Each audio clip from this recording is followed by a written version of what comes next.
Muito bom dia, boa tarde, boa noite. Mais uma vez animado aqui em apresentar mais um Passaporte para vocês, esse podcast que carimba o seu passaporte a cada episódio, falando com um convidado especial brasileiro que esteja no mundo, que seja no Brasil, mas que tenha pelo menos percorrido uma parte desse mundo para contar para a gente e dividir algumas experiências e histórias. Meu nome é Lucas, do Passaporte 201, como vocês já sabem. Hoje eu estou falando com vocês diretamente da Malásia, da capital Kuala Lumpur, um lugar inclusive que a Jo passou. Essa convidada de hoje, que eu já vou apresentar para vocês, e ela também vai contar um pouquinho das experiências dela quando ela esteve aqui. Agora falando um pouquinho dela, tá? Hoje, essa convidada ela é especial por quê? O paradigma que a gente tem na cabeça, o estereótipo que muita gente cria na cabeça, isso é natural, é de que o viajante é uma figura mais jovem, com energia, com disposição, e hoje a convidada que a gente vai trazer aqui é uma convidada que ela quebra um pouco esse paradigma, que ela quebra um pouco esse estereótipo, a mostrar que energia e disposição também podem existir na maioridade, e essa questão de viajar, ela também pode estar envolvida para as pessoas que já passaram um pouco do que chamam de a idade para viajar, quebrando um pouco esse estereótipo de que existe essa idade para viajar. Sem mais delongas, a gente vai apresentar hoje a Jo que é uma mulher, ela é uma mulher mais velha que a média dos viajantes do mundo, é uma mulher negra, e que ela, mesmo com essa idade, coloca uma mochila nas costas e vai desbravar o mundo todo, e a gente quer ouvir dela hoje aqui quais são as histórias, qual que é o segredo para continuar viajando assim como ela está viajando, quais são as diferenças. Vamos ouvir um pouco ela. Deixa eu chamar ela aqui para falar com a gente. Jo, dona Jo, como a senhora está? Tudo bem? Oi, tudo bem, Luca? Bom dia, boa tarde, boa noite para todo mundo que está nos vendo. É um prazer estar aqui conversando sobre viagens. Muito Vamos legal. conversar. Vamos conversar. Muito obrigado por aceitar o convite de participar do Passaporte com a gente. É uma honra ter você aqui com a gente. Então, a gente já trocou uma ideia antes. Eu tenho a liberdade de te chamar de você, né? Não precisa chamar de senhora, nem dona Jo. É você e Jo, tranquilo, porque assim que estamos, né? Parceiros, viajantes, podemos nos chamar assim. Sim, está ótimo para mim. Jô é Maravilha. carinho de casa, Jô é carinho de casa. Fechado, fechado. Jo, vamos começar um pouquinho contando um pouco de você. Quem que era você? Quem que é você, né? Mas quem que é a Jo, principalmente antes desse mundo das viagens? Onde você nasceu, onde você cresceu? Conta um pouco da sua família, da sua história pra gente, para depois a gente pular e abrir um passo maior ali no mundo das viagens. Hum. Pois então, a minha família de origem, né, meus pais, nós morávamos no Juazeiro. Eu nasci no Juazeiro do Norte, no Ceará. É uma cidade muito marcada pela religiosidade por conta do padroeiro, do Padre Cícero, né? Que tem muitas histórias naquela região do Cariri. E aos 17 anos, assim, nesse período que eu vivi até os 17 anos da minha vida no Juazeiro, eu vi muito movimento, né, de romeiros que estavam sempre na cidade. Tinha duas romarias assim, fortíssimas no ano, em onde a cidade se enchia de gente, de viajantes, né, que iam, na maioria deles, de pau de arara. E, para mim, aquilo tudo assim me chamava muita atenção, e eu gostava daquele movimento, né? Eu me sentia, quando nessa época, eu me sentia também meio que uma viajante, né? Como eles. A cidade se enchia de camelôs, de vendedores, e assim, era uma farra gigantesca para quem, né, assim como eu, criança, e queria ver novidades. E daí, a partir daí, eu comecei a entrar nesse mundo das viagens. Também eu tinha uma tia que viajava muito, e ela sempre trazia lembranças para mim, e eu achava também, assim, que foi uma pessoa que também me marcou por ela ser assim, mais, vamos dizer assim, saída, né, em toda a família. Era a pessoa que mais viajava, então estava sempre indo e voltando com o marido, às vezes com o filho. E uma vez ou outra ela me levava quando era uma viagem curta, então sempre eu gostava muito de participar disso. Além de também outro programa, quando eu era muito pequena, do meu pai me levar para ver o trem chegando na estação. Isso também era um movimento assim muito bom de ver. Depois, quando eu saí aos 17 anos, eu saí nesse mesmo trem que eu amava ver com meu pai, né? E eu disse um dia para ele que ele então eu quero ser passageira, né? Essa primeira fase com a minha família de origem, né? Foi basicamente isso. Eu venho de uma família, pai, mãe, mais 5 irmãos, então mais homens do que só eu de mulher. Então ficava assim, muito complicado, porque era muita gente assim, né, me olhando, né? Essa educação muito patriarcal. Bom, aos 17 anos eu me mudei, fui morar em Fortaleza para estudar. Então fui fazer faculdade. Aí foi onde eu ganhei a liberdade, onde eu realmente assim, comecei a me ver como uma pessoa, né? uma pessoa que podia organizar minha vida de uma forma sem muita interferência, sem aqueles olhares pesados, né, de Sim. censura. E essa liberdade foi me dando a oportunidade de, quando eu entrei na universidade, participar de viagens, assim, que a universidade proporcionava, os movimentos estudantis, os projetos do governo, como um projeto antigo, que é o Rondon, era o projeto Rondon, então, que acontecia uma vez no ano, que a gente podia ir, o nacional, que era de outros estados, ou então o regional, que era na própria região, assim. Então, eu fui nesses projetos, eu viajei, comecei a viajar e gostar, por conta também desses movimentos, né? E foi assim, interessante porque eu pude ver as formas de viajar, que naquela época já era barato, uma forma barata, porque a gente viajava, ficava nas universidades, ficava nas residências universitárias. Então, eu fui tomando gosto pela viagem. Depois eu terminei a faculdade, casei, aí fui trabalhar, terminei serviço social, e fui trabalhar, dei um tempo, e passei no concurso para trabalhar no sistema penal. Tá. E comecei a trabalhar no sistema penal como assistente social e fiquei minha vida profissional toda agarrado nesse universo, né, universo prisional. Trabalhei em presídio feminino, presídio masculino, manicômio judiciário.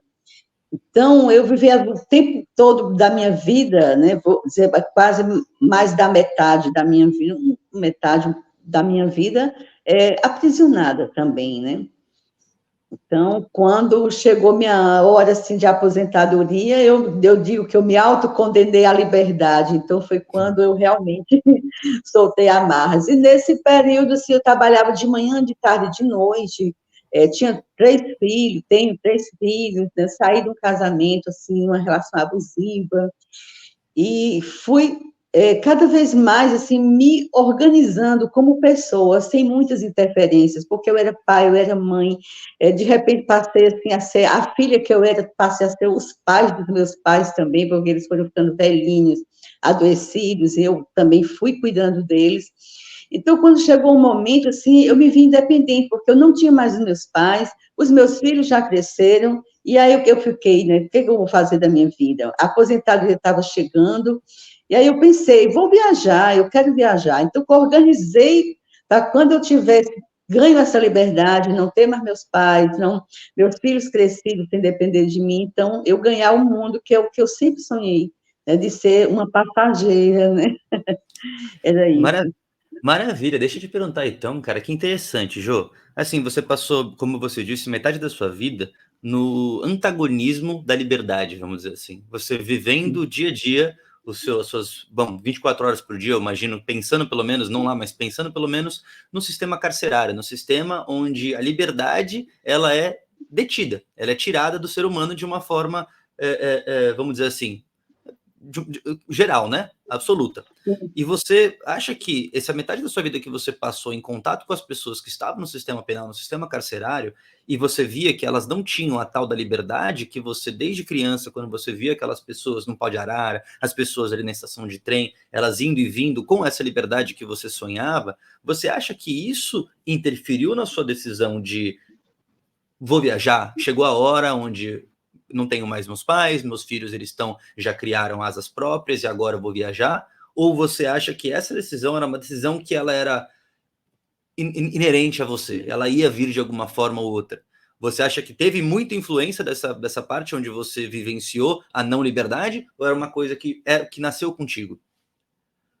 Olha, eu acho que nasceu comigo, já antes de ter toda essa experiência, né, desse mundo fechado, né?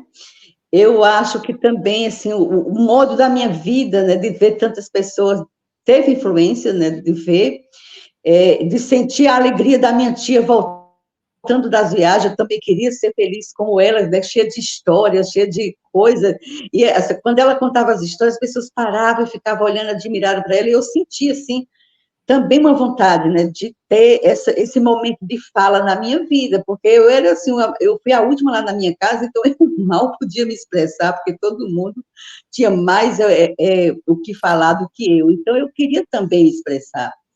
E quando eu cheguei assim, nesse ponto da minha liberdade, não veio outra coisa na minha cabeça, era viajar.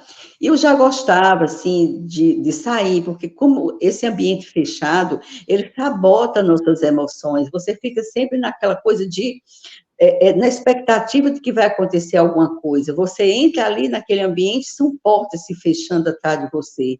Então, vai chegar esse momento também de você achar que esse tempo aí vai chegar um momento que você vai ter também suas asas e você vai voar. Você escuta tanta história de gente ansiando por liberdade, né? E você fica olhando, poxa, eu também estou aqui nessa, né? Porque você chega, você se descaracteriza quando você entra no ambiente prisional, você não é mais você, né? Uhum. Então, você tem que botar uma bata, você tem que falar uma língua diferente, né? É a língua daquele lugar, porque todo lugar tem o seu vocabulário, você tem que entrar nesse universo também. Então, é uma coisa assim que oprime. Você é oprimida, mas você também oprime, porque você proíbe pessoas. Por exemplo, quando eu entrei no sistema penal, de uma coisa tão absurda. Por exemplo, se a gente pegasse, eu trabalhei primeiro no presídio feminino, se eu encontrasse duas meninas, por exemplo, juntinhas, já era motivo da gente anotar lá né, no papel, lá no caderno, e elas se beijassem, já ia para o cu da cobra, que era o castigo, né? Então, fumar maconha, nossa senhora, era outra coisa que também levava as pessoas para castigo. E aí você vai, sabe, todo o tempo vendo isso. E sendo malquisto no lugar, porque você proíbe as coisas que tem que proibir. Não entra isso, não entra aquilo, a família chegou atrasada, não pode entrar. E aí você vai ficando assim, sabe, muito mal vista, as pessoas também vão criando assim uma certa aversão a você. E tem dia que você não está boa, porque o ambiente, sim, ele é horrível mesmo. Então, depois que tudo isso passa, o que é que você quer? Né? Então, você quer viajar, você quer soltar, você quer virar outra pessoa, se ressignificar na vida. E foi o que eu fiz, porque tinha outra história. Eu estava sempre rodeada de muita gente, eu nunca estava sozinha. E nas minhas histórias, eu nunca era o centro das atenções, o centro da história. Eu era sempre aquela protagonista que tinha que ouvir todo mundo, que tinha que resolver o problema de todo mundo. Então, minha vida sempre foi com muita gente. Quando eu não estava no presídio, eu estava numa sala de aula, eu também fui professora. Então, era muita gente e eu não tinha tempo para mim. Então, uma forma também de viajar foi de me conhecer, né? Foi de entrar dentro de mim. Essa viagem também foi muito interna, entende? Muito legal isso, muito legal também o que você está comentando. Eu queria entender um pouco mais dessa parte da decisão, porque isso parece que foi uma mudança de vida muito brusca que você teve. Trabalhar no serviço público, que já é o funcionalismo público já é mais burocrático do que trabalhos mais tradicionais fora do serviço público, ainda mais no sistema carcerário. Então, na hora de você sair, quando você decidiu viajar, que você decidiu realmente sair até para outros países, viajar, você, pelo que a gente conversou um pouquinho nos bastidores também, você comentou que você já tinha tido algumas experiências internacionais, até em relação ao seu trabalho que você fez durante o sistema carcerário, que foi aquela questão do documentário. Eu queria que você contasse um pouquinho sobre isso, de como você migrou para essa parte de entrar para o documentário, etc. A Geo já vai contar para vocês, o pessoal que está ouvindo a gente, qual que foi o documentário, mas eu estou só introduzindo esse assunto porque eu acho que essa é a porta de saída oficial para você começar a entender um pouco mais o mundo fora do Brasil e o que você queria fazer fora dele, não é? Sim, no Brasil eu tinha um trabalho, assim, porque é uma população gigantesca dentro das prisões, então você não consegue absorver toda a demanda das pessoas. Então eu comecei a fazer, junto com os presos, um fanzine. Fanzine é uma revistinha que é um tipo de mídia barata que você faz dentro, normalmente, de comunidades e de espaços onde as pessoas não têm muita condição. É tipo uma revistinha que você fala daquele ambiente, né, o que está acontecendo, quem são as pessoas, o que elas precisam. Então, essa revistinha, ela ganhou assim, muito espaço dentro do sistema penitenciário. E eu dava aula na universidade, e aí conheci alguns meninos que eles eram de Portugal, de Coimbra, era tipo um intercâmbio na universidade, e ele quis conhecer o meu trabalho dentro da prisão, e eu levei ele junto, né, algumas vezes, para me ver trabalhando, porque ele também tinha um trabalho na prisão feminina em Coimbra. E quando eu me aposentei, que eu fiquei por aqui um pouco pelo Brasil, e ele soube que eu estava aposentada, ele me convidou, né, para fazer presença lá em Coimbra, que ele tinha junto um material, que ele tinha escrito também fanzine com as mulheres, na prisão em Coimbra, e ele tinha pegado, reunido esse material, tinha escrito um livro, inclusive ele pediu para mim fazer um artigo para o livro, e eu tinha feito o artigo, tinha encaminhado para ele, e ele ia publicar o livro, e ele, venha, eu quero que você esteja aqui, e conheça, você não está fazendo nada, eu digo, mas eu não quero, eu nunca viajei só para o estrangeiro, né? Eu tenho medo. Ele disse, não, você vai estar aqui com gente bacana, você vai ver, você pode ficar, inclusive, eu dou um jeito de você ficar na nossa república, né? A República Paquistão, que ele falava muito, e aí eu fui nessa intenção de ficar uns dias em Portugal. E ele me mandou uma carta convite, porque ele disse que eu ia ficar o tempo que eu quisesse, ele organizava. Então, eu fui e, quando cheguei, eu tinha levado um documentário, eu tinha acabado, porque o último trabalho que eu fiz na prisão foi com as mulheres trans. Então, depois de uma rebelião, morreram algumas, eu fiquei assim, com muita preocupação de como deixar essas meninas, porque nenhuma cadeia queria aceitá-las. E junto com elas estava também a população de idosos, que também ninguém queria, porque na maioria das vezes os idosos eles estão aprisionados por questões de crimes sexuais dentro da própria família. Então, são pessoas que também não têm suporte nenhum dentro da prisão. E as meninas também, elas saíram de casa muito cedo, algumas perderam contato com a família, então era uma população carcerária muito vulnerável. E eu me preocupava muito com elas, porque a gente produzia um material que era o Só Babado, o nosso fanzine era o Só Babado, era um dos melhores, assim, todo mundo já conhecia, já tinha ultrapassado os muros das prisões e chegava já em vários lugares. E eu pensei, como é que eu vou sair e deixar essas meninas? Aí eu tinha uma amiga, que ela é cineasta, e a gente começou a montar uma oportunidade para fazer um documentário. E também, nesse ínter, eu fiquei lutando para arranjar um lugar para botar elas. E consegui uma cadeia que era para policiais, né, para militares, essa cadeia nunca foi usada, estava servindo lá meio que depósito, um arquivo morto, e eu consegui levar com muita pressão de várias pessoas, autoridades. Então, a gente levou essas meninas, né, para lá, para essa cadeia. É uma cadeia que só entra meninas trans, e também algumas pessoas vulneráveis, assim, tipo idoso, portadores de deficientes. Então, uma cadeia muito pequena, e elas estão lá até hoje, que é a prisão Irmã Imelda.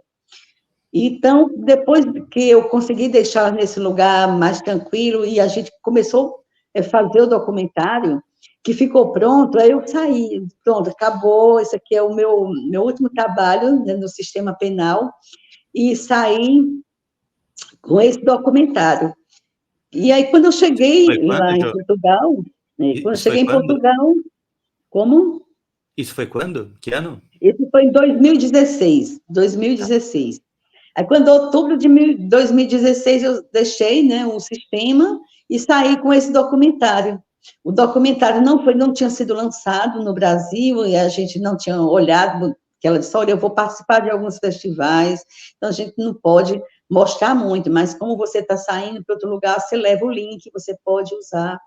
E aí eu fui, mostrei o link, né, na Coimbra, fiz várias apresentações na universidade, foi assim, incrível, fiquei com os meninos lá uma república assim, centenária da Paquistão, meninos de todos os lugares do mundo morando, assim, foi uma zona, e para mim aquilo ali foi assim, um pontapé, para me abrir os olhos e ver que o mundo não era aquilo que eu pensava, não, era outra história, né? Muita liberdade, muitas coisas. Eu fui olhando aquilo e me assustando, né? E, assim, todo dia era um susto, né? De como é isso, né? Então, muitas coisas que eu proibia da minha casa, muitas coisas que eu, assim, sem sentido, eu fui deixando cair, né? Tudo isso, passando a olhar as coisas e as pessoas com normalidade. E depois que eu fiz Portugal, Coimbra, me levaram para o Festival Feminista em Porto, participei mostrando esse documentário, e essa nova mulher, né, na sociedade. Aí ganhei nesse festival muita amizade, porque tinha mulheres de todo lugar do mundo, né, fazem parte da Marcha Mundial das Mulheres. Então, foi muito convite para a Bélgica, para a Holanda, e aí eu fui anotando tudo, né? Fui ficando amiga, e quando eu saí de Portugal, já saí para a Espanha, e também mostrando o documentário, e foi muito lindo, assim, porque onde eu chegava, mais pessoas queriam me levar para outros lugares. E eu fui indo, né? E quando eu dei por mim, eu já estava na Suíça, e já não tinha mais medo de sair de um país para o outro, cruzar a fronteira, eu achei tudo muito natural, tudo tanto, que parece até que eu estava saindo de um bairro para o outro, de tão leve, porque teve país que eu passei de blá, blá, blá cá, coisa que eu nem sabia que existia. Aí fui aprendendo hostel, essa coisa do couchsurfing, que eu não tinha nem noção de que existia. Então, foi muito incrível, né? Fui aprendendo tudo, e era uma velocidade gigantesca, né? Quanto mais novidades, mais eu crescia, né? Minha cabeça foi assim, ela crescendo de uma forma, e eu comecei a me olhar, e eu não consegui mais ver meus números, né? Não via mais altura, não via mais peso, não via mais idade. Então, fui apagando tudo isso, e foi me dando uma segurança enorme, porque eu não sabia falar, né, a língua, mas eu tinha, assim, onde eu chegava, tinha brasileiros que faziam doutorado, por exemplo, na França, tinha uma menina em Marseille, que era muito legal. Então, eu comecei depois a ter medo e também me senti trabalhando demais. Quando eu cheguei na Suíça, a minha amiga disse, pô, então você está cansado, você está trabalhando. Aí eu me dei conta que eu estava trabalhando, e trabalhando muito, porque cada vez que eu ia fazer essa apresentação, eu me preparava, eu ficava tensa, quer dizer, toda uma história que eu já tinha vivido, eu estava vivendo de novo, e não estava certo. Então, essa minha amiga disse, olha, você não pode ficar assim, vamos ser diferente, você tem muita coisa para fazer aqui ainda pelo mundo, a gente está vizinho à Itália, a gente está vizinho aqui à França, está vizinho à Alemanha, né? Porque eu fiquei em Zurique, então tava, assim, fica todo mundo ali perto. Ela disse, você pode ver isso. E aí ela disse, olha, tem um lugar aqui que é muito lindo, Salzburgo. Salzburgo, eu tinha assistido muitas vezes o Noviça Rebelde, e aí ela disse, olha, o castelo ainda está lá. E eu fiquei louca para ver. Aí eu dei um basta, né, nessas apresentações, também comecei a ficar com medo, porque eu estava falando sobre a justiça brasileira, e sem saber o que os outros estavam, que tradução os outros estavam fazendo disso, né? E parei. E foi tomar de conta de mim, realmente, assim, de me perder, de me achar no mundo.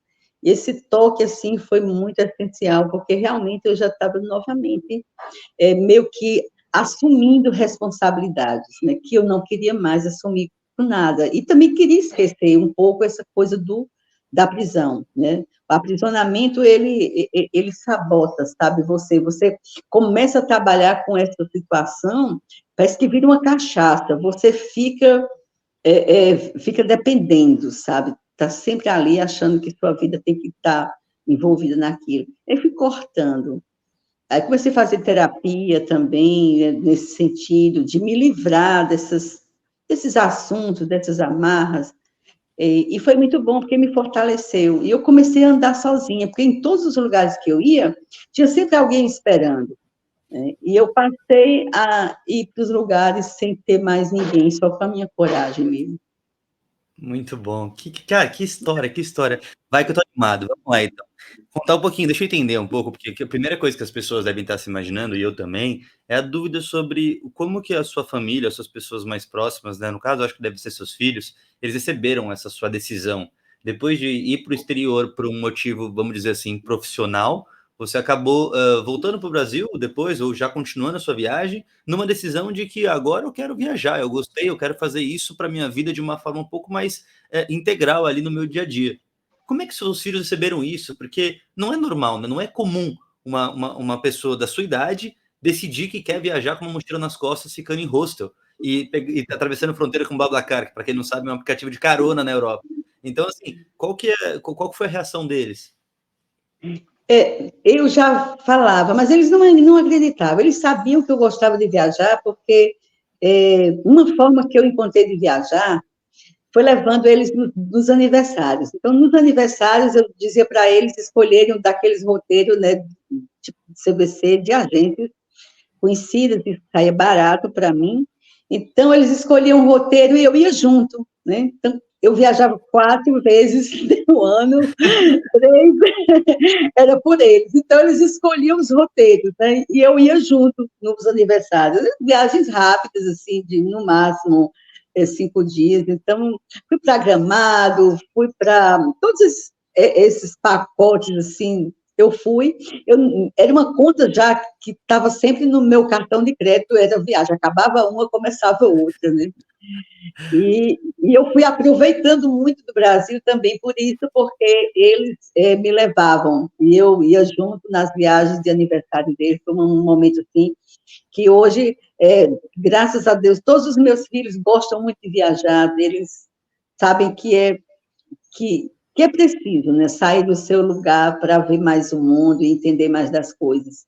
Eu acho isso muito importante. Eu tenho meu filho, a minha filha mais velha, ela é antropóloga e ela casou, assim, teve filho muito cedo, com 17 anos, e eu também, por conta dela, tive que ficar um pouco aprisionada também, né, nesse espaço doméstico, porque era uma criança que estava chegando e ela também ainda era uma criança. Então, ela perdeu um pouco de tempo, né, nesse cuidado, porque o filho era dela, então ela que tinha que cuidar, eu dava um suporte, mas o filho era dela, então ela que viajou menos comigo. A primeira vez que nós viajamos juntas, já foi depois, assim, que eu já tinha dado uma grande volta no mundo, e a Fátima Bernardes, ainda fazia o encontro com Fátima Bernardes, me convidou para ir no programa, e aí eu olhei assim para ela e ela disse: a gente nunca viajou junto, né, mãe? Aí na hora, eu disse: olha, eu vou, mas só se eu levar minha filha. E a moça disse lá da produção: mas a senhora anda do mundo todinho sozinha e agora aqui no Brasil ainda quer trazer a filha? Aí eu disse: então eu só vou se eu levar, porque a gente nunca viajou junto e eu quero levar ela no Rio de Janeiro. Né? E assim, foi a minha primeira viagem com ela, mas os outros dois, assim, a gente já tinha viajado bastante, e eu tinha também viajado com ela, assim, para Gramado, mas ela, o filho dela, mas sozinha, nós duas, a gente nunca tinha feito nada. Então, essas viagens também, assim, eu mostrei para eles que era bacana aí, e que sempre sozinho também as viagens eram muito enriquecedoras, que eles também tinham que viajar sozinhos. Porque eles achavam que eu não ia, porque eu era muito apegada, eu tinha uma casa que eu gostava, eu tinha meu carro, eu tinha minhas amigas, eu tinha uma vida que eu sempre dizia: quando eu me aposentar, eu vou fazer isso, eu vou fazer aquilo, eu vou... Então, eles achavam que, quando eu dizia que eu vou viajar, eu tinha separado 20 países, que eu queria muito conhecer esses 20 países. Então, eles achavam que eu ia, como sempre, naqueles pacotes que eu comprava, tudo Sim. organizado, né? E eles achavam que ia ser daquela forma, e que eu ia, voltava. Mas não, foi uma viagem que foi, sabe? E depois eu senti, quando eu disse: olha, minha viagem vai durar muito tempo, eu não sei quando volto. Aí eles acharam que eu estava brincando, né? Que não era verdade, porque o meu apego, eu me metia na vida deles demais, entendeu? A minha filha, cada um estava com um problema. Eu tinha um problema, assim, que eu digo assim, uma decisão importante na vida a tomar, Sim. e eu ficava interferindo, né, nessas decisões. A mais nova tinha, na época, 22 anos, eu estava na faculdade, e ela dizia: não, a mãe não é doida de me deixar aqui sozinha nessa casa, eu não sei fazer muita coisa, eu mal ando, não sei andar na cidade, ela não vai fazer isso comigo. E eu fiz. Então, acho que essa mais nova foi a que mais odiou tudo, porque os outros dois aproveitaram minha ausência e resolveram a vida deles. Então, assim, no começo, eles me ligavam todo dia e choravam, e então, depois começou assim, não dar mais notícia, né? E eu comecei a ficar zangada com isso. Olha, eles estavam cuidando da vida deles, desse o meu olhar pesado em cima. Então, no começo foi difícil, mas depois, para eles, assim, foi o mundo se abrindo, cada um resolveu seu problema. do jeito que eles queriam. Então, eu digo sempre para as pessoas que estão se apegando assim, à família, que viajem, deixa a família de lado, porque você não é insubstituível, sabe? Você sente isso depois de um pouco de tempo, não vai muito longo não o tempo. Um mês depois, eles já estão resolvendo a vida dele, tem você, e às vezes dando até graças a Deus, você está longe, né? Porque assim, a gente tem que ver que os filhos precisam andar. E essa forma, por exemplo, o fato de eu ter trabalhado em presídio, eu jogava muito duro com meus filhos, porque às vezes eu fazia o mesmo jogo que eu tinha, assim, Sim. de conversa, né? Para ver se os presos estavam entrando em contradição, às vezes eu tinha em casa com meus filhos, e eles percebiam, eles diziam, mãe, tu não tá jogando com teus clientes, não, aqui é teu filho que está falando, para com esse jogo, está ruim, está pesado. Então, assim, eu sabia que eu tinha minhas dificuldades, às vezes, com eles, né? E o afastamento, né, nosso afastamento foi muito benéfico. Então, com relação à minha família, foi tranquilo. No início foi pesado, mas depois foi tranquilo. E hoje, assim, nosso relacionamento é de muito respeito, é de muita admiração, porque cada um cresceu, assim, ficaram gigantes, né? E eu fico muito feliz, porque eles dizem, mãe, foi a liberdade, né? Então, eu ganhei minha liberdade e eles também ganharam a deles, e hoje a gente tem muita admiração, muito respeito, nossa relação é maravilhosa. Eles entendem, mas assim, vai fazer um ano que eu não vejo, né, que eu saí de perto deles. Mas a gente está combinando o Natal, vez por outra eu volto em casa, né? Quer dizer, eu nem tenho mais casa, então não tenho para onde voltar, eu só tenho que ir. Mas quando eu volto, eu fico na casa, um pouquinho na casa de cada um. E é Sim, muito bom. É muito bom. maravilha. Aí você comentou um pouco agora do sentimento da sua família, e agora eu quero entender um pouquinho o seu sentimento interno. Você comentou um pouco da sua sensação quando você estava viajando ali pela Europa, apresentando um documentário, depois sua decisão de sair. Agora eu quero falar um pouco da parte um pouco mais negativa, vamos dizer assim. E os medos? Você, como uma pessoa mais de idade, que você já comentou aqui que você não dominava a língua estrangeira de uma forma fluente, na qual você se sentiria 100% confortável, quais foram os seus principais medos e como você lidou com eles para conseguir pegar o avião tranquila, vamos dizer assim? Olha, assim, eu acho que eu não sei, eu sou uma pessoa muito corajosa. Hoje eu admito muito isso, porque cada vez que eu comecei a sair para os lugares que eu não tinha mais pessoas, por exemplo, quando essa minha amiga lá na Suíça falou desses lugares, eu disse, então eu vou. E aí eu saí para a Alemanha, peguei um ônibus, né, aqueles Flixbus, e fui para uma cidade lá perto, que eu não lembro o nome agora, ficava bem perto. Fui visitar a ilha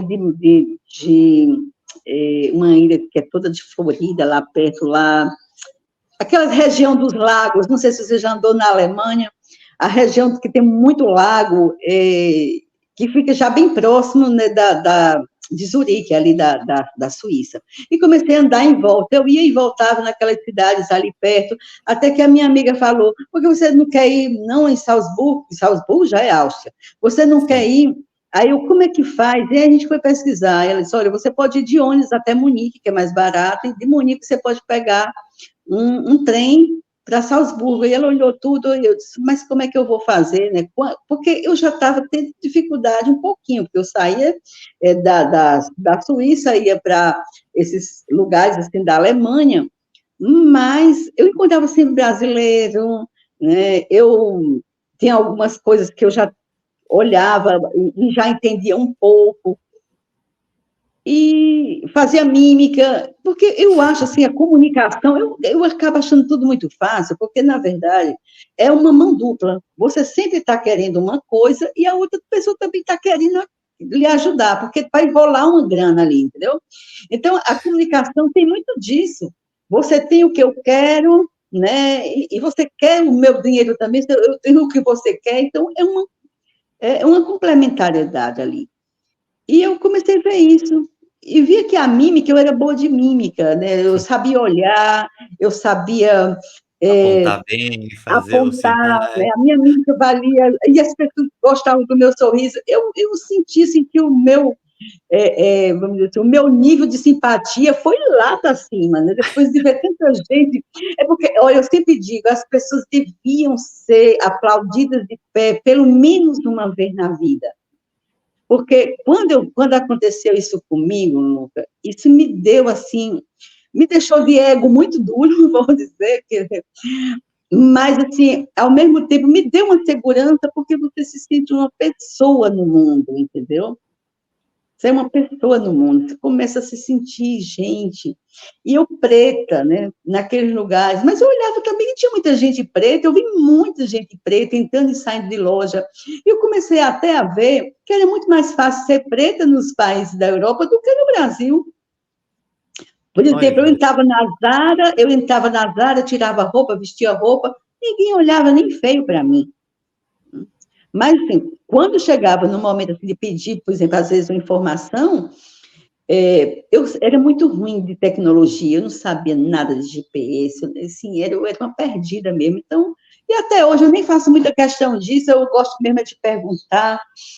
Então, eu olhava as pessoas, quando eu estava completamente perdida, que eu não sabia mais o que fazer, eu olhava a cara das pessoas. Então, quando eu olhava alguém que olhava para mim com interesse, que sorria, eu dizia, é aquela. E aí eu já me aproximava, o meu GPS da cara das pessoas. Então, eu já perguntava, entendeu? E as pessoas faziam o possível, né, para me ajudar. Então, depois fui entrando, né, nessa situação de confiança, entendeu?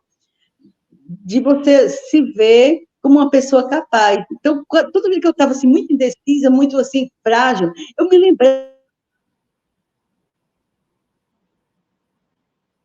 da vida, isso na Universidade de Coimbra, em outro lugar, aí eu ficava muito feliz e achava que eu podia tudo.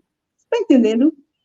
sim, muito E legal. assim eu seguia, né? Quando eu cheguei em Munique, aí eu fui, peguei o ônibus, tudo bonitinho, já estava acostumada, e já sabia andar algumas coisas. E quando eu cheguei em Munique, uma estação gigante, e aí ela tinha feito um papelzinho, essa senhora, ela não fala em alemão, ela precisa chegar em Salzburgo, ela disse, olha, onde vender a passagem, ela botou o nome direitinho lá, isso é que eu cheguei, comprei a passagem, né? E aí, quando foi na hora desse trem chegar, eu não entendi que plataforma que este trem ia parar. Esse trem parou, eu não vi, mas eu olhava assim, eu via lá o horário, eu dizia, mas aqui é Europa, o trem não atrasa, como pode? Aí eu fui me dando conta que eu não sabia, que eu estava perdida, que o trem passou, que eu não vi. Uma hora depois, eu chegava perto de um policial e eu tentava explicar, me mostrava o papel, ele não dava muita atenção, e aí eu comecei a chorar, já uma hora, já uma terceira vez que eu abordava o policial, eu já fui chorando. E aí ele começou a me olhar, e aí eu pensei, aí eu disse, I'm Brasil, I'm Brasil. Eu só sabia dizer I'm Brasil. E aí ele ficou assim, aí ele fez, né, wait, e aí ele falava, wait, e eu saí atrás dele, né, sem entender nada. E aí ele pegou no meu braço, voltou, sentou comigo no banco, e fez assim, aí eu entendi que ele estava mandando eu esperar, né. E aí, quando ele veio de lá, em português, né, ele veio com português, e aí o português falou que eu queria, eu mostrei o papel, falei que eu tinha comprado uma passagem para Salzburgo, e que o trem, eu perdi o trem, porque eu não entendi, eu não vi o trem, e aí ele disse, e a senhora está com quem? Eu disse que eu estava sozinha, e ele olhou assim, sozinha, eu estava com o cabelo muito branco, 57 anos eu estava na época, meu cabelo já todo branquinho, e ele olhou assim, quantos anos você tem? Eu disse, eu tenho 57, de onde você vem? Aí eu disse, eu venho de Zurique, e sozinha, eu sozinha, e quanto tempo faz que você está aqui? Eu estou viajando há algum tempo. Viajando por onde? Aí eu falar, Portugal, Itália, França, sozinha, eu sozinha. Aí ele disse, Aí ele não acreditava, você tem 57 anos, está sozinha. Quando você saiu do Brasil, aí eu falava. E aí ele mandou esperar que eu aguardasse, né? E eu chorando, pedindo que eu não ia conseguir sair daquele lugar, eu queria que ele me ajudasse. Ele disse que não tinha mais passagem, não tinha mais ônibus, só no outro dia. E eu Ixi. pedi a ajuda dele. E aí ele mandou esperar e trouxe uma pessoa, assim, maravilhosa. Era um homem, assim, bem alemãozão, aquele jeito, bem alto, gigante. E aí ele disse assim, ele já foi chegando perto de mim, pare de chorar, que você não é mulher de choro, uma mulher que faz o que você faz, e me abraçou. Era um brasileiro, Não de Minas acredito. Gerais. Sim, acredita. Então, assim, ele foi incrível. Que sorte Depois ele isso, me Ju. levou, foi assim, uma loucura, ele me levou lá, porque ele não tinha terminado o expediente dele, me abraçou, e aí ele disse, olha, pare de chorar, ele fez um vídeo lá chamando a mãe dele para me mostrar que eu era mais velha do que a mãe dele, estava sozinha, e a mãe dele nunca tinha se disposto a ir visitá-lo, né? E aí ele ficou doido, ele disse, não se preocupa, tu vai na minha casa, tu vai dormir amanhã, eu te trago de volta e tu pega o trem. E aí, de repente, a irmã dele ligou, uma irmã que morava em Colônia. Ah, eu quero essa mulher aqui, traga ela aqui. Você, mãe, está apaixonada pela sua história. Eu quero aqui ela amanhã, você me traga essa mulher. Fui para Colônia, passei 4 dias Cara, você foi mesmo, cara. Isso e que é bom de depois viajar. voltei. E esse período que eu fiquei na casa dela, e aí ela me falou é, que eu precisava de um curso de inglês. E ela me contou como foi que ela tinha chegado na Alemanha, ela casou com um alemão, mas ela ficou um tempo morando na Irlanda.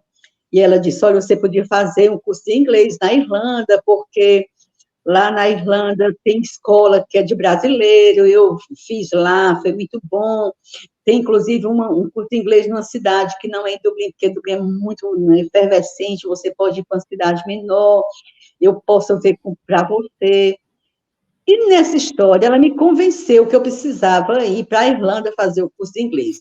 Mas só depois que eu fui em Salzburgo, né, na Áustria, em Viena, já voei para Dublin, porque ela já tinha organizado tudo, né? O curso, onde eu ia ficar. Então, quando eu cheguei em Dublin, já tinha assim uma comitiva. Aí, bom, em Salzburgo já tinha uma pessoa amiga, né, desse meu amigo. O marido dele lá tinha família, uma pessoa, né, em Salzburgo, essa pessoa já estava me esperando, já fez um monte de passeio comigo, já me organizou para ir para Viena, pegar o voo, foi muito bom. Eu cheguei na Irlanda, fiquei 5 meses na Irlanda. Curso Nossa. comprado para ficar 1 ano, tudo bonitinho. Mas não aguentei. Por quê? 1 ano para mim, sentada num banco, estudando, não era, assim, não foi feito para mim essa história, sabe, de aprender língua. Eu não tenho mais paciência, assim, eu não tenho mais tempo a perder. Eu tenho, assim, uma urgência em ser feliz, então ficar ali naquele banco era terrível. E outra coisa, conviver com os meninos acostumados a ver filme em inglês, Netflix, era música em inglês, então os meninos sabiam muito, eu servia de chacota, entendeu? E depois eu vi que tinha uns cursos assim mais simples do pessoal da igreja para refugiados. Aí eu comecei a ir, fui morar na casa de uma família, pessoal muito bom. E aí fiquei 5 meses, né, morando nessa casa, olhava as crianças, fiz dinheiro nesse período, porque fiz uns trabalhinhos. Então, eu fui ficando cada vez mais assim, consciente de que o mundo era bom e que me cabia aonde eu fosse. Claro que tinha muitas situações que eu via que era por conta da minha cor. Quando eu comecei a viajar, eu pegava meu dinheirinho que eu ganhava nas minhas faxinas, nas minhas coisas que eu fazia, os trabalhos do babá e tal. Então, eu pegava um voo para Londres, um voo baratíssimo, eu ia bater em Londres, eu ia para a Escócia, aí fiquei, sabe, assim, muito livre. Fiquei 5 meses trabalhando nessa casa, tinha 1 ano, assim, para rodar a Europa por conta do curso, então eu fui viajar, aí eu fui para a Bélgica, aí comecei a ter contato com com as pessoas, né, que eu tinha conhecido na Marcha Mundial das Mulheres, e fui aproveitar, fui para a França, fui para a Bélgica, fui para Amsterdã, enfim, dei um rolê na Itália, em todo lugar que eu pude. Belo rolê. É. Deixa eu Então, te assim, perguntar uma coisa, Jo. Desculpa, pode falar, pode falar.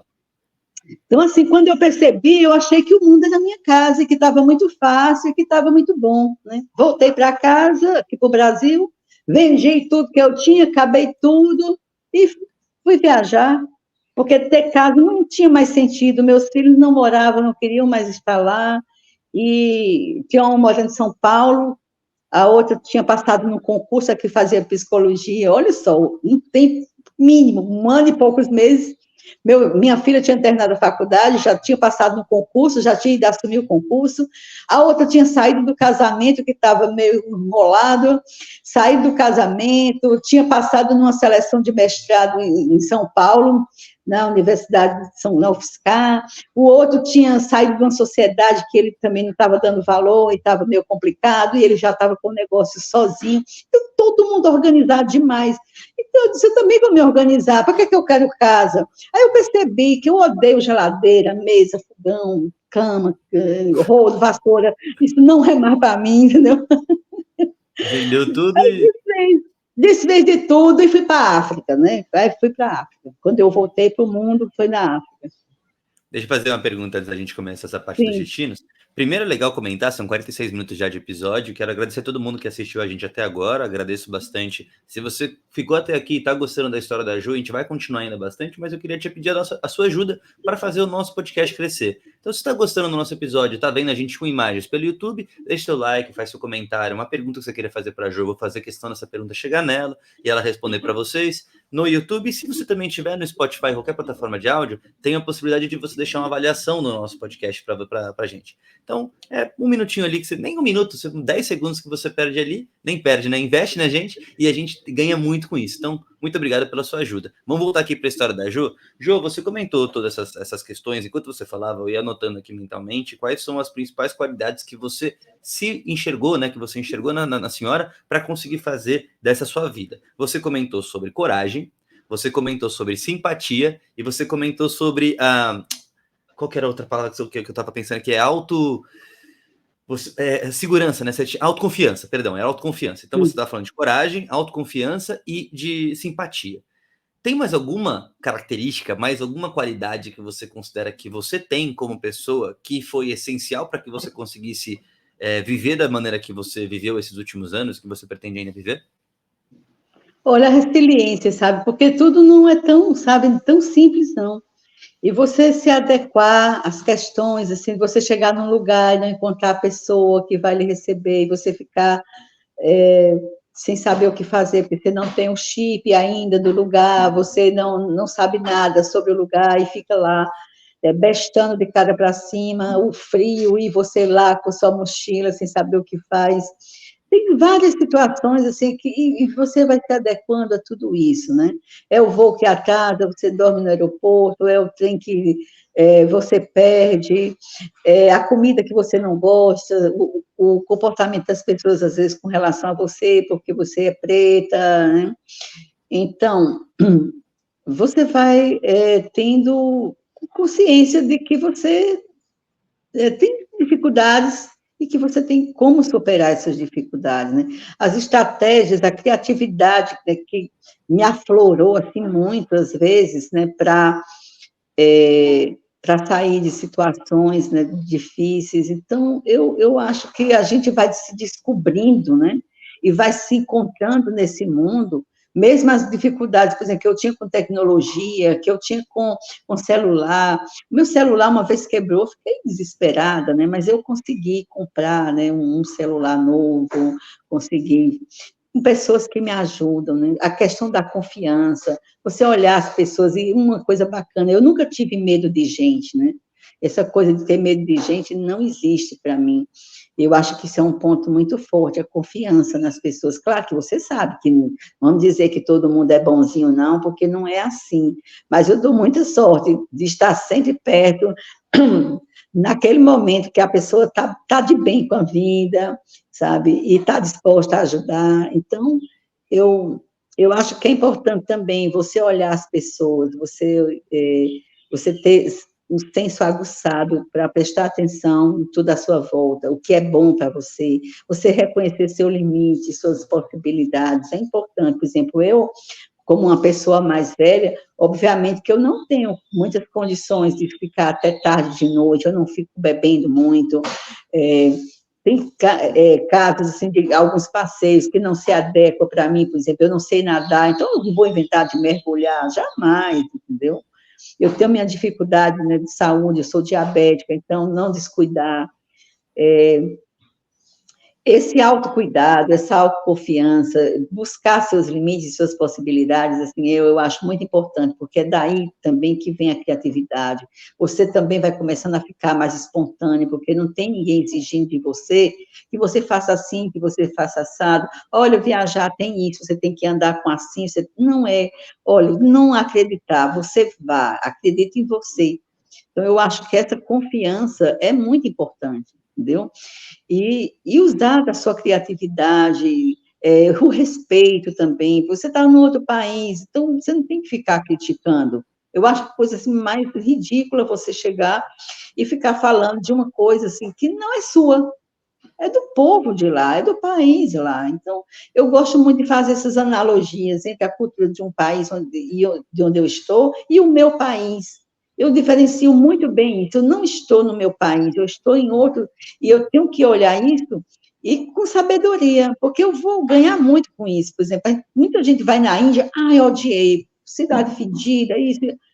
Gente, não é por aí que você tem que olhar, né? Tem outras coisas mais bonitas, mais perfeitas. Exato. E também tem muitas ruas fedidas também no Brasil. Tem muita gente pobre dormindo também no Brasil. Então, Mas acho isso que é é muito isso. interessante que você falou, muito interessante, porque essa questão das pessoas e de você ter o respeito, assim como você não entra na casa de uma pessoa no próprio Brasil e comenta sobre a cadeira, ou fala que tem que mudar, ou fala que não gosta, enfim, você pode ter a sua opinião, desde que você respeite a opinião dos outros e Uhum, como ela vive, como ela faz. Eu acho que isso é muito importante, isso é basicamente unanimidade para todo mundo que viaja como estilo de vida, ou como viajou bastante uhum, tempo, eu acho que isso a gente acaba aprendendo muito na marra, muito assim embaixo disso aí. E também outra coisa que eu gostei muito que você falou também, Jô, eu gostaria de parafrasear aqui, de reenfatizar, é a questão de que das boas pessoas, né? Que fato que sim, não é todas as pessoas que elas são boas no mundo, existem pessoas que não são boas, que pensam diferente, mas é uma minúscula minoria. A maioria grande das pessoas, elas são boas. E eu costumo falar que as pessoas boas, elas são boas e não fazem tanto barulho. As pessoas más que fazem barulho. Então é por isso que a gente acredita às vezes que tem muita pessoa má no mundo, mas é porque essas pessoas que são más, elas estão fazendo mais barulho, por isso que você percebe a presença delas. Quando você simplesmente encontra uma pessoa na rua, a possibilidade dela ser boa é gigantesca, é muito, muito maior. Então também você acaba tendo medo de pessoas que você também comentou muito bem que você não tem, eu acho isso muito bacana. É por isso também, né? Por saber que a chance de você encontrar uma pessoa que vai te ajudar é muito maior do que você encontrar uma pessoa que quer o seu mal. sim, No máximo aí sim, ela não vai nem ela não vai querer te ajudar, vai querer continuar a vida dela. Mas querer te atrapalhar ou querer fazer alguma coisa mal, por é. quê? Então por que não tentar ajuda? Acho muito legal. Vamos pular agora para um assunto que eu acho que a galera está querendo. Você já comentou um pouquinho aí da África, etc. Vamos falar um pouco dos destinos, vamos falar um pouco das suas experiências aí. Queria que você comentasse um pouco para a gente qual que foi o seu, como você pensou no seu roteiro. Beleza, agora voltei para o Brasil, vendi tudo, vou voltar para o mundo, dar aquela minha volta ao mundo que eu sempre quis. E você comentou que você começou na África. Por que você começou na África? Para onde você foi depois? Comenta um pouco dessa questão do roteiro aí, como você escolheu ele. Assim, como eu falei no início, eu tinha 20 países, assim, na minha cabeça, que eu queria muito, assim, eu não vou morrer sem ver esses 20 países, né? E tinha alguns que assim, era uma questão, assim, meio que de honra, que eu nem queria muito ir, mas eu tinha uma irmã e ela cuidou muito tempo dos meus pais, ela não casou, ela nunca fez nada, ela sempre olhou muito, né, a família. E eu disse para ela que um dia, quando nossos pais morressem, nós íamos viajar, porque eu já viajava com meus filhos e tal. E ela queria muito ir em Israel, queria ir em Fátima, né? Muito, o nome Muito dela é legal. Maria de Fátima, em Portugal. Então, os países que ela queria ir, eu fui por ela, muito mais por ela também. E aí, depois que eu já tinha, assim, ido quase todo, ficou a África do Sul. que eu queria muito, porque a questão, né, da minha negritude, eu me sentia assim, quando eu olhava vídeo, eu digo, é aqui que eu quero ir, eu tenho que ir aqui, eu tenho que pisar aqui, e me sentir como um deles, né? E aí eu pensei na África do Sul, na África, porque eu queria começar a conhecer esse continente. E eu ia muito por continente, não, continente europeu, fui 15 países no continente europeu, tá bom, não quero mais. Agora eu vou olhar a África, né? E eu pensei, assim, no começo, se começar por Marrocos, né? Mas eu pensei, não, vou voltar de novo pela África, não, vou logo para a África do Sul. Então, eu comecei pela África do Sul, e quando eu cheguei nesse lugar, eu simplesmente, assim, enlouqueci, né? Porque eu andava na rua, eu via outdoor com gente preta, revista pendurada nas bancas, com as capas, tudo gente preta. Eu olhava aquele bando de gente preta, eu fiquei num bairro que tinha uma universidade perto, e eu ficava olhando aquele bando de preto passar, super colorido, aqueles cabelos pareciam, assim, uns monumentos, e eu olhava aquilo e eu pensava, se fosse no Brasil, a polícia já tinha baixado ali, tinha tacado o pau em todo mundo, porque eles assim, falavam alto, era uma alegria, assim, era muito engraçado, eles andavam ali tudo junto, aquela coisa linda, e eu fiquei muito feliz de estar ali, e eu pensei, eu quero ficar nesse lugar, é aqui que eu quero ficar no mundo, né? Eu fiquei 2 meses na África do Sul, andei bastante, né, pela África do Sul, fui em Durban, KwaZulu-Natal, Porto Elizabeth, eu comecei em Joanesburgo, né? No outro dia que eu cheguei, tinha uma manifestação gigantesca, as pessoas tudo na rua, vestidas de camisa vermelha, gritando, com um pau na mão, eu passei o dia andando atrás dessas pessoas. Eu achei a coisa mais fantástica do mundo. Terminei, e assim, eles iam bebendo também, tinha carro de polícia, terminei me metendo num lugar que eu não sabia onde era, quem me resgatou foi um carro de polícia, né, me levou para o hostel.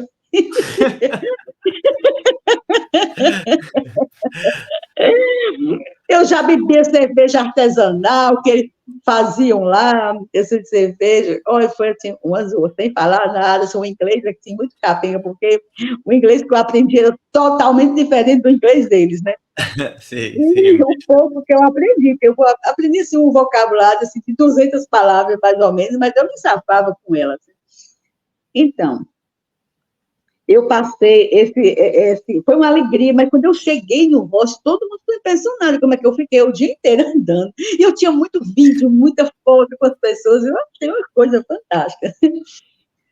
E aí eu fiquei uns dias em Joanesburgo, e todo mundo dizia, aqui é perigoso, aqui eu não achava nada perigoso, eu andava a todo lugar. Em Soweto, eu passei 2 dias em Soweto, assim, na maior animação. E depois eu desci para Cape Town, e lá em Cape Town fiquei num hostel que tinha uma menina, uma brasileira, e ela ia para a Zâmbia, ela estava com um projeto para desenvolver na Zâmbia, e aí ela disse, olha, se você quiser passar, eu vou estar depois, a gente ficou muito amiga, mas assim, eu queria andar mais pela África do Sul, ela foi para a Zâmbia e eu fui para Porto Elizabeth, porque eu queria olhar um lugar que tinha muito elefante, né? Lá tem um santuário, né, de elefante. Eu sou louca por elefante, Aí fui para Porto Elizabeth para conhecer esse santuário de elefante, eu fiquei louca, né? Gritando, elefante, eu te amo, e as lágrimas caindo.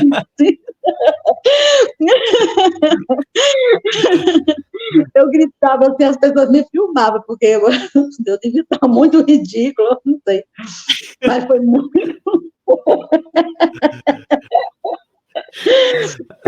Aí depois a senhora saiu de lá e foi para Zâmbia, então? Você continuou lá no continente Sim, africano? eu fui para Malawi, fui para Moçambique, na época era Suazilândia, agora não é mais Suazilândia, é outro nome. Eswatini. Suadino, nome assim, né? Na época era o aniversário do rei, estavam procurando outra mulher, porque o rei já era 15ª, e a cidade toda, assim, né? Loucura. Aí fiquei uns dias lá, muito frio, aí fui para Botsuana, daí de Botsuana fui para Namíbia, Angola, e fiquei louca, na Namíbia, nossa senhora, meu Deus do céu, aquela cidade Swakopmund, Só a Copampa. Exatamente, que lugar, meu pai, que Lindo, lugar né? lindo, né? Lindo demais. Aí fiz todos aqueles passeios no Quênia, nas montanhas não, Dead Valley. duas montanhas vermelhas lá de areia, eu peguei uma tempestade de areia, foi muito louco. E depois eu fui de lá, assim, passei em Angola, aí voltei de novo na Namíbia, passei uns dias na capital e fui para pegar um trem, aí eu saí, aí eu fui para a Zâmbia. Aí fiquei na Zâmbia, fiquei nesse projeto com a menina, voluntariando com ela, passei um mês e pouco lá em Livingstone, e fui para Lusaka depois para outra cidadezinha, porque eu fui pegar um trem, não sei se você conhece, é um trem que tem da Zâmbia à Tanzânia. Esse trem, assim, é uma aventura. Meu amigo, você não tem noção o que é um trem da Zâmbia para a Tanzânia. Olha, eu passei agora nessa minha última passagem pela África, agora passei 3 meses lá, e eu fui exatamente, não fui para a Tanzânia, mas eu fiz da Zâmbia para o Malawi, e eu, assim, não vou dizer que eu imagino, porque eu não fui para o trem, mas eu acho que eu sei do que a senhora está falando, realmente é diferente lá, os transportes são diferentes, cada um deles é uma aventura diferente. Não, foram 58 horas dessa Nossa. cidadezinha, que eu não lembro qual o nome agora, uma cidadezinha que eu desci em Dar es Salaam, né? Dar es Salaam, capital da Sim, Tanzânia. lá do outro lado da Nossa Senhora, Tanzânia. do outro lado. Meu pai, olha, foi 58 horas dentro desse trem. Mas foi muito assim, muito engraçado, porque eu fiz sucesso. Os meninos perguntaram se eu conhecia o Neymar, aí eu disse que eu conhecia, né? Aí os meninos queriam que eu me entregar um vídeo para me entregar o Neymar. Toda vida que eu entrava no bar do trem, as pessoas batiam palmo para mim, me pagavam cerveja. Eu bebi muita cerveja nessa viagem. Foi muito lindo. Eu tenho muita foto, porque as pessoas, não sei se eles me achavam, não sei o que eles achavam de mim, mas muita gente pedia para tirar foto comigo. Foi muito interessante. Assim, o passaporte, quando foi ser carimbado, foi super tranquilo. O cara chegou, eu estava deitada fiquei, o rapaz levou meu passaporte, carimbou, trouxe de volta, eu paguei, toquei. Foi assim, a fronteira mais feliz que eu já tive na minha vida. E olha que tem fronteira que você passou, hein? Olha que tem fronteira que você passou. Ainda mais ali no continente africano também, sei exatamente nessa região sul ali, tem algumas fronteiras que são difíceis. Mas depois Nossa, Moçambique é terrível, né? Moçambique terrível, terrível. É um nojo Moçambique. Quem me acompanhou ali no meu Instagram viu também o meu perrengue ali de entrar na fronteira de Moçambique, realmente foi difícil. Mas, Jô, saindo da África, você foi para Sim, a aí Ásia, saí certo? eu fui para a Ásia, né? Fui para a Ásia, foram 16 países que eu passei na Ásia, e também foi muito lindo, assim, essa minha passagem na Ásia. Você veio para cá, né, Malásia? Sim, fui para Malaca também, fiquei acho que uns Malaca, aqui 15 pertinho. dias, eu adorei essa cidade, muito lindinha. Eu fiquei num hostel que tinha um brasileiro, então a gente fazia um monte de coisas, né? Quando ele não estava trabalhando, fazia um monte de besteira. Foi muito bom. E depois eu fui para Singapura, da Malaca eu fui para Singapura. Passei uns dias em Kuala Lumpur, que eu não podia deixar de ver, né, as Petronas, porque Petronas Eu estavam em todas. Então, tô aqui agora, inclusive, tô aqui em Kuala Lumpur nesse momento. Tô aqui, nossa, exatamente aqui. Muito legal. muito A lindo, Ásia é muito. espetacular. E todas essas viagens, Sim, vamos mudar um pouco de assunto agora? Legal, a gente comentou sim. um pouco do destino. Se você que está assistindo a gente tiver alguma dúvida sobre isso, a Ju, o arroba dela está aqui na tela, arroba Ju Viajando, pode entrar em contato com ela. Ela tem o Instagram bombando ali, 27 mil vi hoje, né? 27 mil seguidores, uma bela audiência, 28 mil, acho, né? Uma bela 28 mil, audiência. né? 28 mil, uma bela audiência. Pode conversar com ela que ela vai te responder. Agora, vamos falar de uma coisa um pouco mais, vamos dizer assim, filosófica, Ju. Eu quero te perguntar umas perguntas finais aqui. A primeira delas é a seguinte: qual que foi a maior, desde que você cresceu aí no sistema penal ali, trabalhou metade da sua vida lá, você deve ter aprendido muitas lições na sua vida. Mas com certeza essa última parte da sua vida, que foi a parte mais viajando, você também aprendeu algumas lições. Eu queria fazer a pergunta mais clássica aqui do nosso Passaporte, que é sempre eu pergunto para a pessoa, qual foi a maior lição que você acredita que você aprendeu nesse tempo de viagem? Olha, eu aprendi, assim, muito mesmo, sabe, que quanto menos você tem, mais você é. O minimalismo, assim, me abriu, sabe, uma possibilidade de uma vida mais saudável. O desapego, sabe, foi incrível. Assim, hoje eu não tenho mais casa, né? Eu moro onde minha mala está, na verdade, minha mochila está, e eu me sinto muito bem com isso. Todos os meus bens eu já dividi com meus filhos, então eu acho, claro que eu tenho o meu salário, o salário, assim, eu não preciso trabalhar, acho que foi uma das coisas mais maravilhosas que aconteceu, porque eu ralei muito, mas hoje, assim, eu acho que eu fui premiada por tudo que eu passei, pelas rebeliões, por todas as situações difíceis que eu vivi dentro do sistema carcerário, e as questões, assim, que envolvem muita dificuldade, porque nós, mulheres pretas, a gente tem que trabalhar muito mais do que as pessoas brancas para mostrar que a gente tem valor. Então, hoje eu me sinto uma pessoa muito recompensada, eu vivo, graças a Deus, do que eu herdei, de tudo que eu fiz, né, do que eu herdei, não, do que eu conquistei, e eu não preciso, eu faço minhas viagens por minha conta, eu não preciso de patrocínio, eu não preciso, graças a Deus, até hoje eu tenho me mantido bem, porque também meus filhos, eles me ajudam muito, porque se eu não preciso ajudá-los, assim, financeiramente, nem com apoio, então, isso também, para mim, é muita coisa. Isso tudo foi conquistado com as viagens, né? Porque eu ganhei muita segurança, minha família também, acho que hoje o nosso relacionamento se melhorou muito, e eu aprendi que eu não sou insubstituível, né? E as coisas são só coisas. Tem muito mais valor, as pessoas têm muito mais valor, sabe? E você também. Eu descobri que eu tenho um valor gigantesco. Eu vejo isso todo dia, pela forma que eu consigo viver, entendeu? Pelas pessoas que me procuram, as pessoas da minha idade, porque não é fácil, depois dos 60, a gente fica mesmo invisível.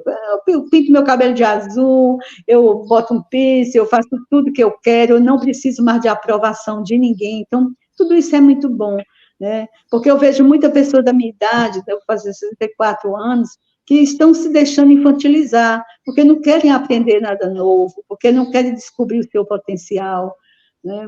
Querem ficar naquela bolha, sendo cuidado, sendo infantilizado. Então, eu tenho, sabe, que dizer para essas pessoas que não tem muita vida fora dessa caixinha que chamam de lá. Aprendi muito, soltar essas amarras. Eu era muito apegada, eu queria, sabe, controlar a vida dos filhos, eu queria ter isso, ter aquilo outro.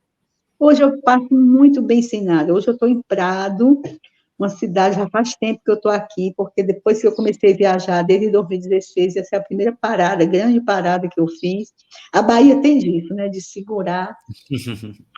E eu estou, assim, pensando em fazer um outro estilo de viagem. Eu quero ficar aqui, eu quero ficar morando aqui em Prado. Eu descobri que eu me dou muito bem em cidade pequena. Meu termômetro é não ter, não ter semáforo e ser plana. Para mim já está ótimo.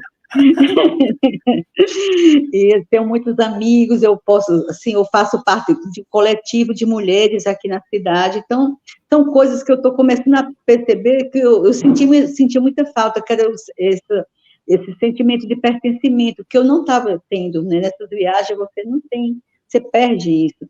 E aqui eu fui de novo conquistando, e eu estou muito bem aqui, e deu uma parada, assim, eu estou aqui, mas eu estou sempre viajando. Fui para Belo Horizonte, fui para Curitiba, fui para Floripa, assim, eu estou sempre viajando, não paro, mas viajando diferente, né?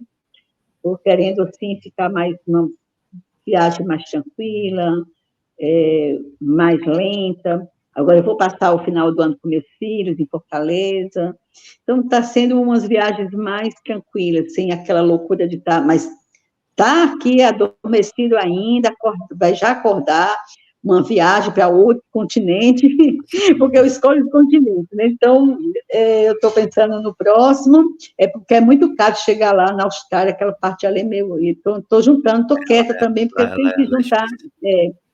tenho que juntar uma grana para poder fazer, porque assim, minha idade não permite mais estar fazendo alguns trabalhos. Não é fácil você forrar um beliche, não é fácil você lavar um banheiro que 2, 3 pessoas usam, mas 10 pessoas usam, é complicado. É Então, eu mais não tenho difícil, mais né? idade. Eu não tenho mais idade para isso. Então, assim, eu vou adequando as minhas condições, entendeu, de viagem. Mas se eu tivesse condição, eu estaria fazendo, mas não tenho, meu joelho já não está mais o mesmo. Eu levei uma queda na Argentina nessa última viagem que eu fiz pela América Latina, ainda estou me recuperando, faço fisioterapia até agora. Então, eu tenho que sair com segurança, né? Acho que é importante você Mas, também ter mas é isso. consciência, né? É esse o ponto. Dentro das suas limitações, você consegue viver o máximo possível, que essa é a lição que você está passando também para a gente agora. Eu estou me Sim. sentindo muito inspirado. Senhoras e senhores, muito obrigado por participar aqui até agora da gente. Eu ainda vou fazer minha última pergunta para a Jo, mas eu queria aproveitar mais uma vez esse espacinho para te pedir aquela ajuda, para te pedir aquele like no YouTube, comentário, qualquer pergunta que você tenha, compartilhar com os amigos essa história incrível dessa mulher guerreira que é a Jo, até hoje, com a idade dela, fazendo viagem, explorando o mundo e desbravando para ser quem ela quer ser, aquela que ela tem vontade de ser e aquela que ela gosta de ser.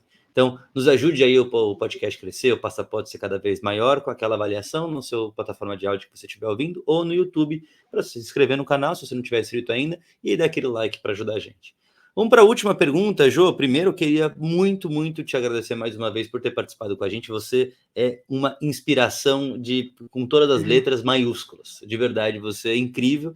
Muito legal ouvir sua história. Tenho certeza que tem muita história para contar ainda. Minha vontade de verdade é de ficar aqui durante 3 horas e até te convido já desde já para a gente fazer um episódio 2 ali daqui a um tempo, de repente, numa próxima viagem sua, durante a viagem, para a gente começar a contar mais história da vida mesmo, né? Do dia a dia das viagens, porque a gente contou bastante história sobre você e foi incrível, mas também, de repente, quem quiser ouvir mais a história das viagens, a gente faz um episódio 2 para falar sobre isso. Então, primeiro, agradeço muito a conversa, agradeço muito também a inspiração que você me passou com a conversa que a gente teve agora. Foi muito bom para mim também, dar aquela reenergizada. Sempre que eu faço um episódio aqui do Passaporte, eu saio diferente, não foi dessa vez diferente, foi muito bom para mim. E para fazer aquela última pergunta, para finalizar e para a gente conseguir sair daqui tranquilo, para você ter um bom dia aí no Brasil e eu aqui uma boa noite de sono, porque estamos a 11 horas de diferença, estou quase dormindo aqui já. Deixa eu te perguntar, vamos lá. Agora, você me falou a última lição, a principal lição que você passou aí durante seus dias de viagem. Tem muita gente que está ouvindo a gente, ouvindo você, e falando, pô, eu tô aqui morrendo de vontade de fazer uma viagem, de me tacar no mundo e eu tô sem coragem. E tô vendo a Jo, uma mulher de muito mais idade que eu, fazendo isso, se desbravando, e tá quase ali, Jo, a pessoa tá quase ali indo. Se você tivesse que dar um último empurrãozinho para ela com uma frase, ou com alguma fala que você queira dizer, qual que seria a última empurrão que você daria numa pessoa que está ali ouvindo a gente e precisa dessa motivação sua? Só digo que a vida é um sopro, né? E você não é insubstituível. O mundo abre muitas portas. Só isso. E não é nem só. Isso foi incrível, foi grande. É isso. É isso.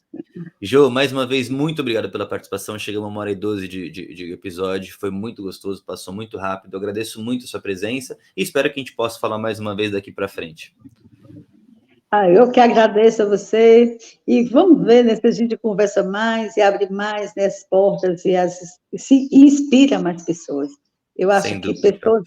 a função é inspirar pessoas e dizer que a vida é bela, né? Apesar de tudo que a gente vê, de guerra, de confusão, de pessoas difíceis, mas vamos acreditar, né? O mundo tem jeito. Maravilha, ótimo jeito de fechar o episódio. Mais uma vez, pessoal, muito obrigado por ficar até aqui. Até o próximo Passaporte. Um abraço. Tchau, Jo. Obrigado.